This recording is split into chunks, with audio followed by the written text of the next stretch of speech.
It's gonna get super loud. We're living on top of a coral reef. Flood, a harmful algae bloom, a drought. You'd think that nutrients would be a good thing, but everything in moderation. Sometimes too much of a good thing is a bad thing. Anybody can be a scientist or an engineer with some hard work and passion. My name is Dr. Tracy Finara. I'm looking forward to going to save the world now. Hey guys, can you hear me?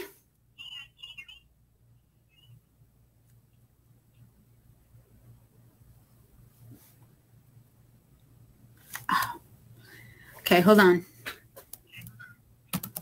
Okay, is that better?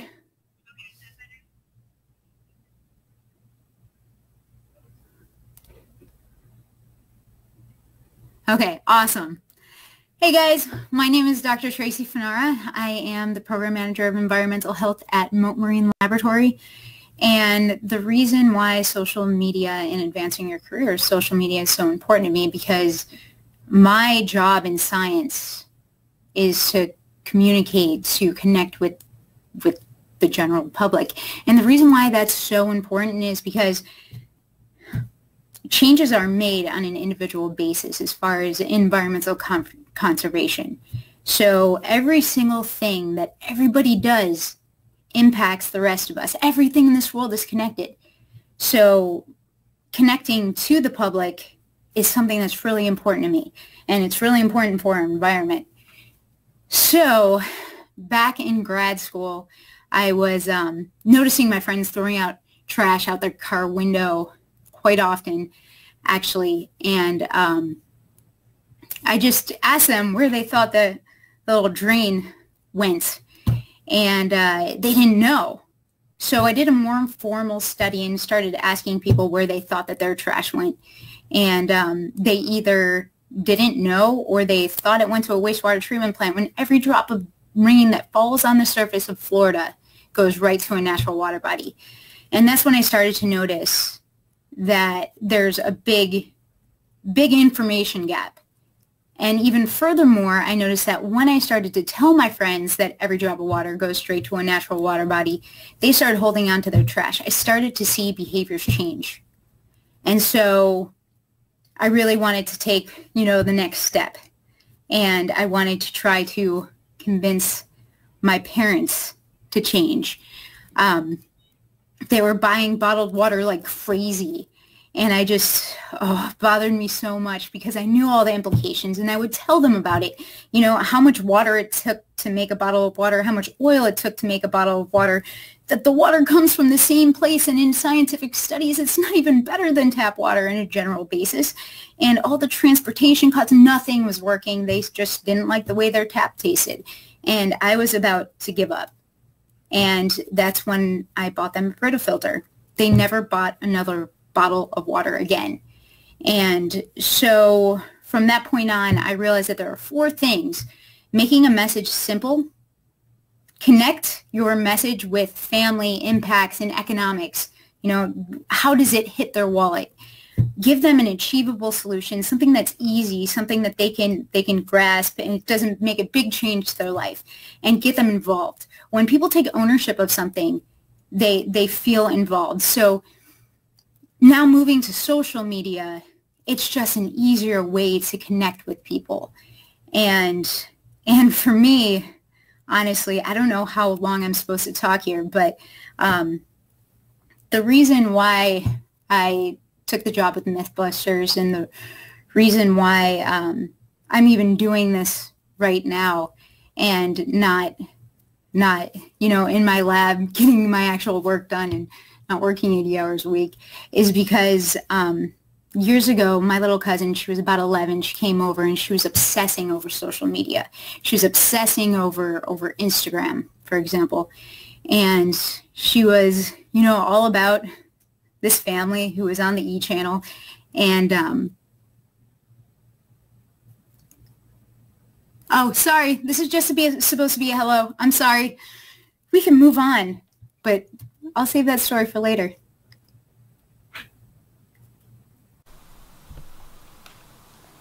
What gifts did education give to you? Or what doors did education open for you?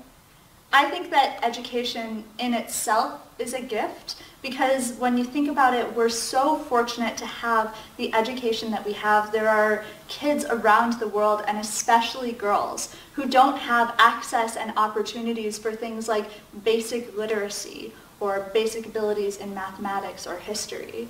And having those opportunities not only opens a lot of doors in life, it also allows you to dream really big and to believe in yourself. If I had never had the education that I have, I wouldn't have the goals that I currently have. Great. Hi everyone. So my name is Abby Harrison, otherwise known as Astronaut Abby, and I run a nonprofit that I started 2 years ago called the Mars Generation, which focuses on exciting and inspiring people around the world of all ages, but especially looking at young people, about space and STEM education. We do it primarily using social media, new media, digital strategies, things like that, and that makes us a really exciting organization to watch because we're reaching out to students at a place or a level where they want to be contacted rather than trying to, force education on them through traditional methods. We're really trying to make it interesting and exciting and dynamic. And over the past 2 years, we have reached 25 million people around the world. We now have over 1,500 student space ambassadors who are part of our leadership program. We've sent dozens of students to space camp and have a lot of big plans for the future. So I'm super excited to get to be here and talk with all of you today about how social media can really do a lot of good in the world of STEM. Oh, and I'm also a junior at Wellesley College doing a double major in astrobiology and Russian. That's me. Thanks so much for sharing, everyone. It's so exciting. I don't know if we can get Miss Abella back, since I know she was kind of cut off a little. If not, we can see if we can have an opportunity to again, speak with her as a panelist as we kind of get started with questions. So let me just check on that really quickly. While I check on that, let us know in the comments, was there anything that stuck out with anyone, anything interesting or you need more information about? Let us know. How's it going? What's going on? I hear I have some technical issues.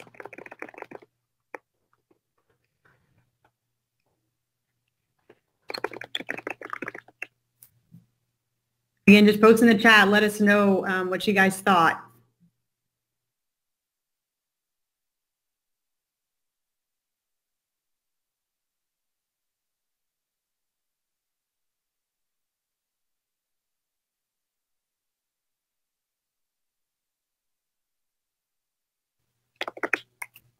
Okay, well, unfortunately, while we're still trying to get Miss Abella back on, I think, again, she's in Tanzania, so being able to connect while we're all here live, obviously we face some technical difficulties. So again, we'll definitely let you guys know once we get her back situated and we're able to engage with her. But I'll actually go ahead and get started with Dr. Tracy, since you kind of gave a little bit of a glimpse there. But I really want to understand, I guess, what is your why? You talked about, so many different opportunities, but to keep it simple, what is your why?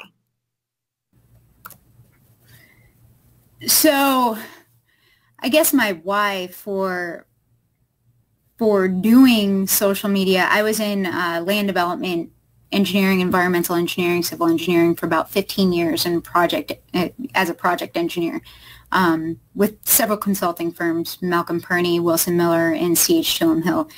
And I went back to school because everything was done the exact same way every time. And that's when I started to realize that connecting to the public, educating the public was so important. So that is really my why I do social media, why I do all this extra stuff. It's really, and to finish my story, the real why is because my 11-year-old cousin came over and she was obsessing over Instagram, and it was, Kim Kardashian's profile, not to name names. And I just saw that there was, a lot of there was no one, you know, and I know that we do this in so many different diverse areas. There was no one that really looked like her that she can look up to.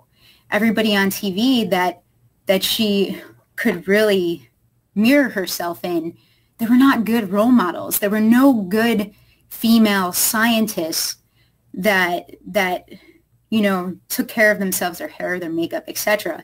And me, I'm actually a tomboy athlete. If I can wear high tops and sweatpants every day, I would. But I started to realize that there was a need.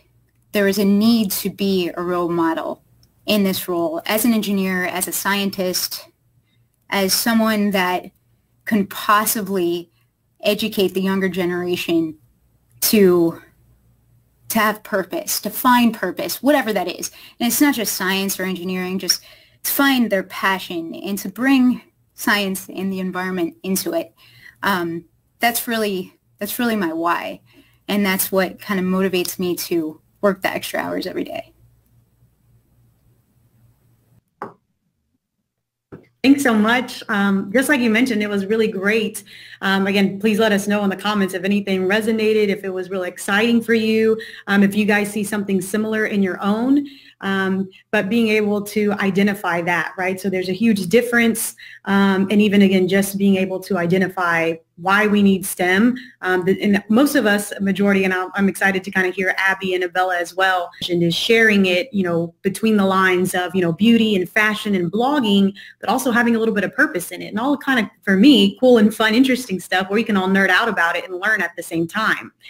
So while we're waiting to see if we can go ahead and get that situated, you know, Abby, let us know once you're back in. But we have some questions here, so I'll just kind of see and make sure, you know, the presentations, how do you consider your personal brand? These are all actually great questions and will be asked in a minute. Yeah, so this is all really good. Okay, cool. So we're going to see if we can grab Miss Abby back to give us her why as to why she's sharing that journey for herself. All right, can you guys hear me now? Let me know. Am I coming through? Anyone? Perfect. Okay. So before I get started, one thing I forgot to mention in my introduction is that in conjunction with the nonprofit that I started and run, I also run a series of social media channels called Astronaut Abby, where I share basically my journey towards wanting to become an astronaut and eventually the first astronaut to walk on Mars. And with those channels, I have collectively about 1 million followers. So that sets the groundwork to answer Brand's question, which is why? Why do these things? Why use social media? Why do all, like Tracy said, all the extra bits that aren't actually involved in my schooling or my job or all of those things? And my answer is similar to Tracy's in that it's about, I guess, wanting to see a future that we can be proud of and wanting to know that your legacy is more than the work that you personally do. It's the work that you can help others to do. And so by sharing my journey towards becoming an astronaut, I hope that I can inspire and excite a lot of people about space, about going to Mars, and about education in general. And then second off, also share that experience with people who for a multitude of reasons will not have that same experience. And so the idea is that we can use social media to, in essence, live vicariously through each other and really be able to fully experience you know, things collectively as a society and as a culture. So that's the elevator version of why, which is such a big question. Thanks so much, Miss Abby. As you mentioned, I totally live vicariously through everyone. If you that are watching don't know, there's some kind of tips and tricks behind the trade. So if you look up the hashtag women in engineering, you'll find all kinds of women doing amazing things in all kinds of different fields and careers all over the world. There's also different hashtags, obviously, like she said, aerospace or even NASA or astronaut. And so something as simple as just using a hashtag and being able to follow it or utilize utilize it is just absolutely amazing. And that's honestly how I found both Astronaut Abby and Dr. Tracy, is through just, again, kind of coalition of STEM content creators. And so there's all kinds of different accounts, whether it be, STEM media that does a lot of fun social memes, or even like Astronaut Abby, who shares different series of her journey throughout life. And it's just really cool and really fun and exciting. So let us know in the comments if there's any other hashtags you guys follow, anyone interesting that you've met or even had a collaboration with. Again, I'm super nerding out about having these women because it's an amazing inspiration to see what they do, how they do it. I myself am actually a mechanical manufacturing engineer, and I didn't even get to mention that earlier because I was just so excited to introduce these ladies to you guys. So again, just being able to share that everyday life, what it's like to be, again, an engineer, what it's like to even pursue engineering. And so it's really cool. So yeah, someone mentioned be like her. Absolutely. I use the hashtag we need more, right? And so again, by all means, please let us know, again, more hashtags. Let's definitely have a collaboration here. And if you're on Twitter, feel free to hashtag this, be that engineer. Yes, that's another great one. And so again, by all means, tweet us. Again, let people know about this conversation. We want to make sure that we're engaging with you guys as well. And again, I know if you don't follow us already, we're all going to be on our social media handles in a few minutes as well. And so I wanted to go ahead and see if we can get back Miss Abella to actually give us her why and give her mini introduction if she can.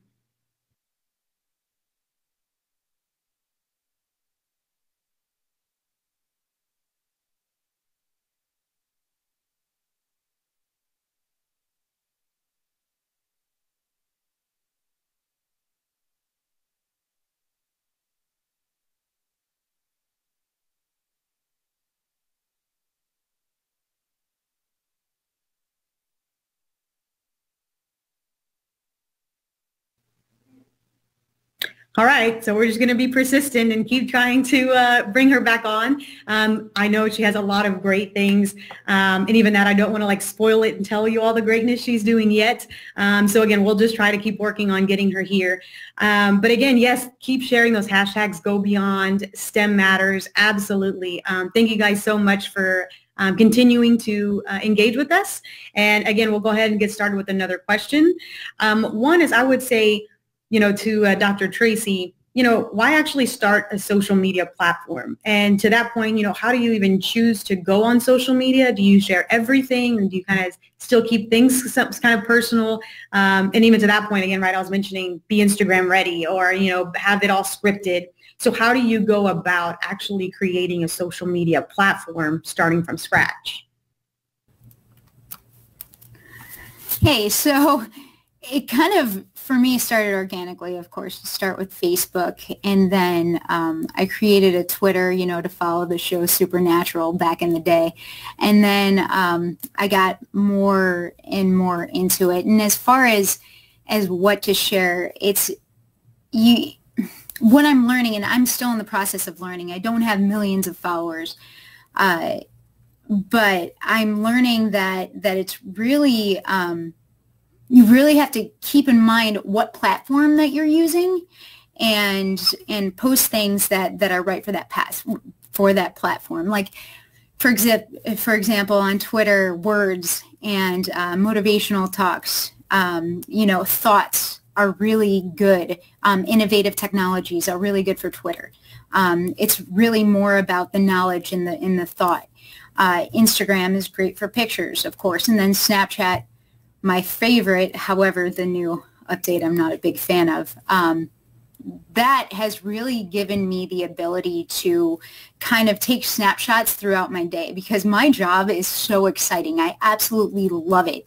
I'm constantly doing something different, and I can record it on Snapchat without taking too much time out of my day, basically. So there's no scripting, there's no nothing, but the problem is that those Snapchats, I'm so proud of some of them, not all of them, but I'm so proud of some of them, but they just don't translate to the other platforms very well.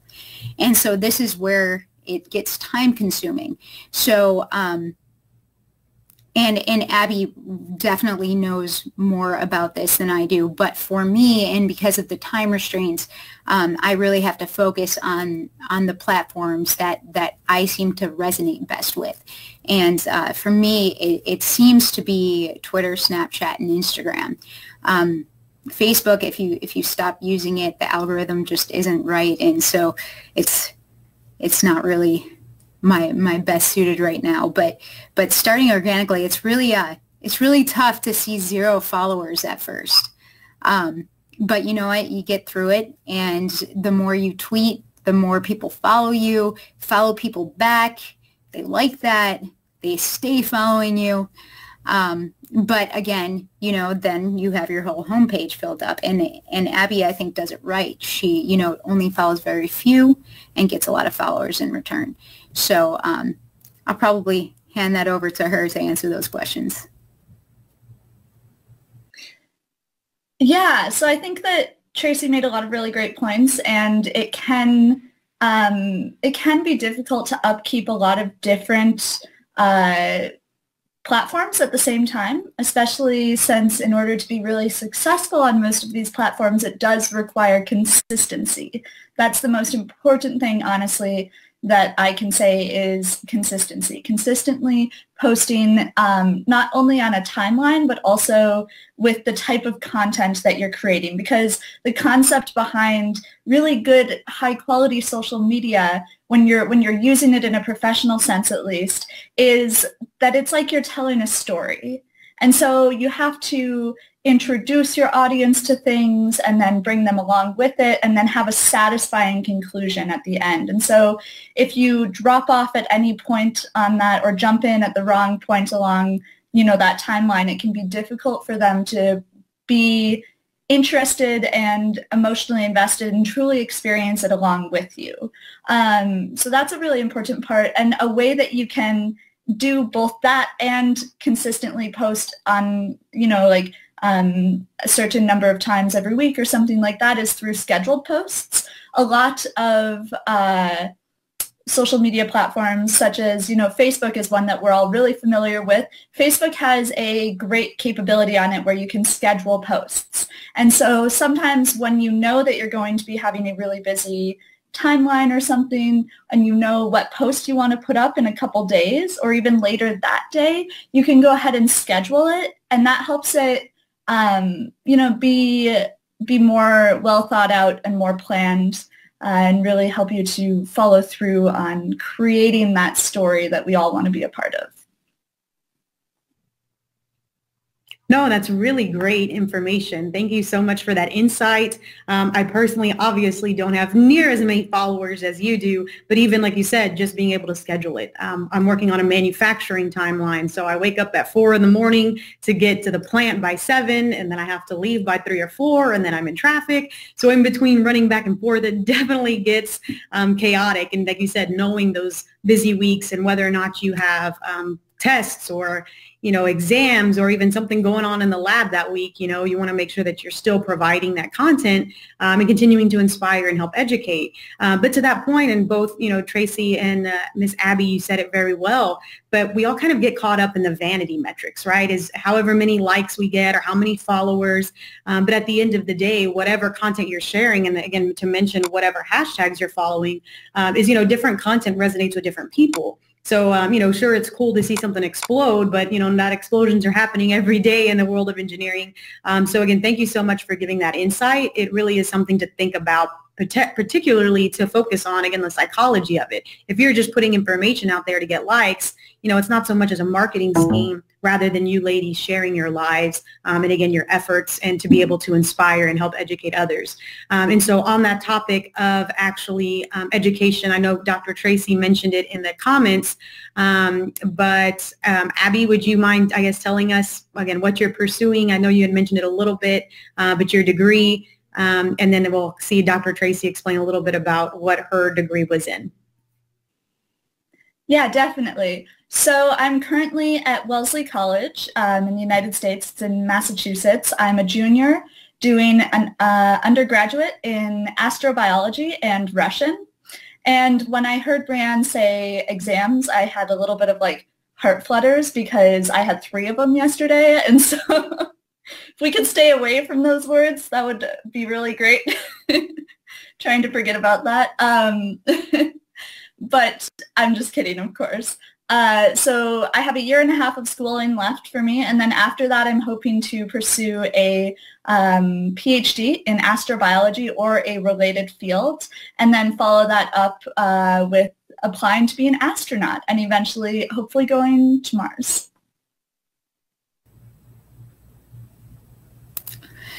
So my educational background is a BS in ME, which is a Master's in Engineering, and a PhD in Environmental Engineering from the great University of Florida. I am a die-hard Gator. Yeah, and that's basically my educational background. The one thing that I should probably mention is that I worked for about 4 years before going back for my master's and PhD, and that was really, really smart for me because I completely changed what I thought I wanted to do. I thought I wanted to genetically engineer microbes to clean up wastewater. Turns out that stormwater is pretty darn important, so I went into stormwater treatment design. My master's degree had me storm chasing, which was pretty cool, testing out a new treatment technology for stormwater, removing nutrients and reducing the occurrence of harmful algae blooms or algae blooms in general. And then my PhD was focused on hydrologic restoration, sustainable design, kind of taking an urban environment and making it so hydrologically it was in pre-development conditions by implementing different technologies and design strategies. So thank you so much. Again, everything you ladies are saying, I'm just nerding out and so excited. And so even furthermore, I know, again, we're getting kind of short on time. We could just sit and talk all evening. But about, your social media and advancing your career with those, degrees that you're pursuing, with those ideas of a future career or even a future job that currently doesn't exist. How has having your personal brand, being so public, being so open, helped advance your career? And I'll start with Dr. Tracy and then Miss Abby. So I'm not sure that so how social media actually helps advance my career is more indirect. The more people that learn about the environment, that share a passion for the environment in all different careers, the more likely it will be that people will care, people will rise up, regulation will change, and I will get funding to do the research that needs to be done to make the world more sustainable. And so that's kind of my angle in this. And I should probably note that I do work with the state of Florida, the Florida Fish and Wildlife Lab up in St. Pete on a red tide and other harmful algae bloom Facebook page. And that helps our career a lot because red tide is this harmful algae that has this toxin that's special because it can aerosolize, attach onto sea salt particles, move on shore, and cause respiratory irritation in healthy individuals, but people with COPD or asthma, it can be very serious. So this Facebook page actually helps us alert the public so that the public can make healthy decisions when going to the beach. Not only that, it actually protects tourism because when people come down here, go to a beach, have a bad experience, that's what they think the beach is like all the time. So social media really helps us in that sense, protect public health. So yeah, hopefully I answered the question. I thought you did a great job of answering it, Tracy, and I hate piggybacking off answers, but mine is basically the same as yours, which is that social media isn't necessarily, furthering my own personal career in a direct sense, and actually I have to be very careful to make sure that it doesn't negatively impact the career that I want to have because, I want to keep my social media very professional and all of those things so that it doesn't affect anything in my future. But the way that it is indirectly contributing to this goal that I have is that if we truly want to have human exploration of space continue to grow and things like going to Mars within the next couple decades be a realistic thing, we need to have more excitement about it, more education, and really more public support. And so that's part of what I'm trying to do is bring about, you know, in kind of a groundswell way, this idea of not only the American public, which is where I'm based out of, but the entire world, that going to Mars, that continuing to have human space exploration is something that will benefit us as a whole and that we really should be contributing to and investing in now. And so in essence, I guess you could say that I am selfishly trying to use social media to make sure that a Mars mission happens. And then after that, who knows, maybe I'll end up on it. That's a really great point, Abby. And even in chat, I was just kind of listening to you and I was like, how inspiring the fact that, again, as Dr. Tracy mentioned, it wasn't about furthering yourself or showing yourself off like so many of these celebrities or even personal brands. And, you know, yes, it's one thing to have sponsors and people that support you and, you know, align with your vision of your dream of what you're trying to achieve, but it's a little different, right? When you kind of get salesy and you're trying to kind of sell yourself on the internet. So the fact that it's all about education and granting access to those in so many different areas of the world is, I mean, just absolutely inspiring and quite honestly, just beautiful, very touching. And so with that, actually, I wanted to ask again, even more so to kind of keep the conversation interesting, if you could please share what kind of mistake have you made through social media? I know you said you want to make sure that it's professional. Have you ever kind of had a mishap where you went back or maybe even got negative feedback about a post you had? Abby, can you share a little bit about your experience with that? So far, I haven't had, at least as far as I can remember, any serious or you know, things that I would look back on and say, that was a mistake and I had to remove that or anything like that. And I think that part of that is that the work that I'm doing is very wholesome. And so everything that I'm involved with, it's, you know, it's things either from science and space or even just from my daily life. They're always appropriate for social media. And I also have a lot of advice from people that, you know, sometimes I run things through a couple people just to check, you know, this is a photo of me in my pajamas drinking a cup of coffee. Is that social media appropriate? Yes. You just have to put it in the right context. One thing that I do remember, and this is part of why I sometimes run things through people now, is when I first learned how to drive, I passed the driver's test and I was so excited and I took a picture, like, you know, I think I was holding my keys or something to the car, and posted it on Twitter and on Facebook. And funnily enough, my dad actually texted me almost immediately and then a couple people after that and were like, you need to take that picture down right now, because along with my car key was also my house key and a couple other, you know, things that might be identifying or important in that photo. And so it's the little things like that that, you know, for safety